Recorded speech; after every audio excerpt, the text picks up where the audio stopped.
Colorado coroner says he will resign after 24 decomposing bodies, bones found behind hidden door in mortuary. Welcome to Behind the Crime, where true crime meets real life. Subscribe and turn on notifications so you never miss a new episode. Let's uncover the truth, one case at a time. Now let's see today's story. On a late August morning in Pueblo, Colorado, investigators pushed open a door inside the Davis Mortuary.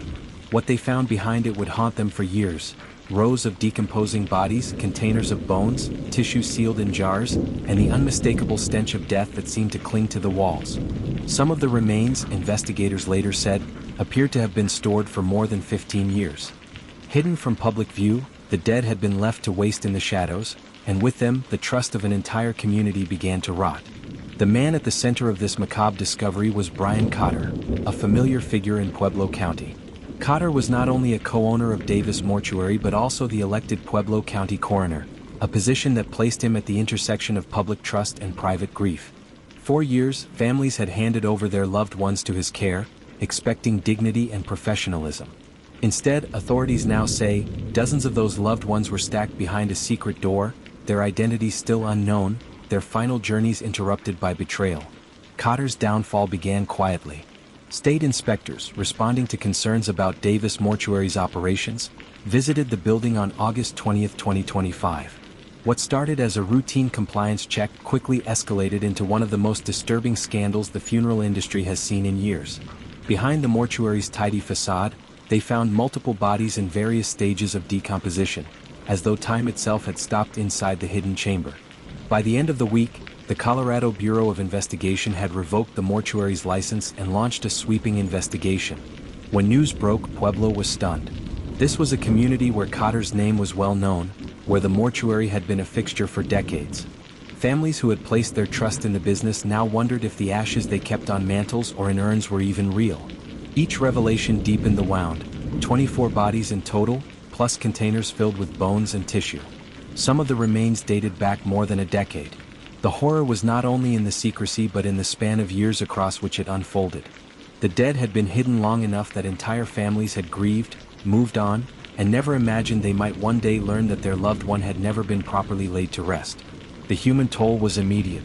Phone lines at local newsrooms lit up as families called in, desperate for answers. Investigators warned it could take months, perhaps longer, to identify the remains. DNA testing would be required, along with painstaking detective work. Some bodies were so decomposed that only fragments remained. The uncertainty left families in limbo, forced to reopen wounds they thought had closed years ago. Amid the shock, Cotter released a statement through his attorney. He claimed that he had suffered a cardiac event following the initial discoveries and had been hospitalized. In his attorney's letter, Cotter said he had moved swiftly to prioritize the concerns of the public and that he would resign as coroner effective September 2nd. He promised to issue his own signed statement when able. The resignation came after mounting pressure from both state officials and the public. Governor Jared Polis had publicly called for Cotter's resignation, describing the scandal as a betrayal of trust and promising accountability. "I'm glad that Mr. Cotter has resigned," Polis said. "This is the first step in addressing the significant difficulties and pain he has caused the families impacted and the entire community. I expect he will be prosecuted to the fullest extent of the law." The resignation marked a dramatic fall for a man who once held an office of solemn responsibility. As county coroner, Cotter's duty had been to investigate deaths, to provide answers for grieving families, and to ensure dignity for the deceased. Instead, authorities now allege, he presided over one of the darkest chapters in Pueblo's history. Search warrants were served at his home and at the home of his brother and co-owner, Chris Cotter, as investigators sought to unravel how such a gruesome concealment could persist for so long without detection. To understand the magnitude of the betrayal, one must understand the role of a mortuary in a community like Pueblo. Funerals are not just logistical arrangements, they are sacred rituals of closure. Families surrender their loved ones to morticians with an unspoken covenant of trust, that the bodies will be handled with respect, that ashes returned will belong to the right person, that grief will not be compounded by deceit. When that covenant is broken, it does not merely wound individuals, it tears at the social fabric of a community. Similar scandals have surfaced in other parts of the country over the years. Funeral homes storing uncremated remains, mislabeling ashes, cutting corners in pursuit of profit. Each time, they expose the gaps in oversight that allow such abuses to fester. In Colorado, the Davis Mortuary case has already sparked urgent calls for reform.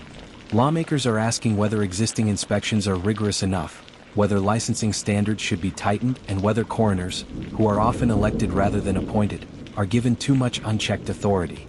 The story of Davis Mortuary is not only about regulatory failure but about human suffering.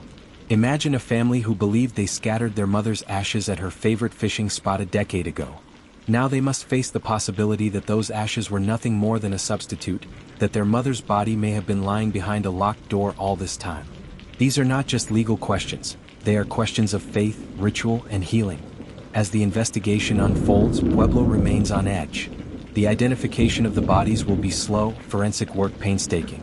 Some families may never receive definitive answers. The courts will determine what charges Cotter and his associates may face. But in the meantime, the community must reckon with a deeper question.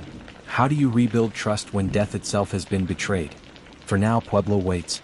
Investigators continue their work, families brace for phone calls, and the hidden door at Davis Mortuary has become a symbol of something larger.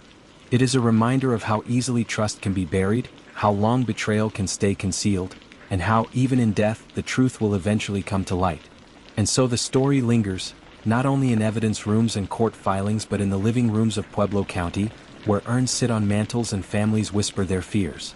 Behind every sealed jar at the mortuary was a life, a story, and a family who thought they had said goodbye. Now their farewells feel stolen, suspended, waiting for the dignity that was promised but never delivered. Thank you for staying through to the end. Don't forget to like and subscribe to my channel.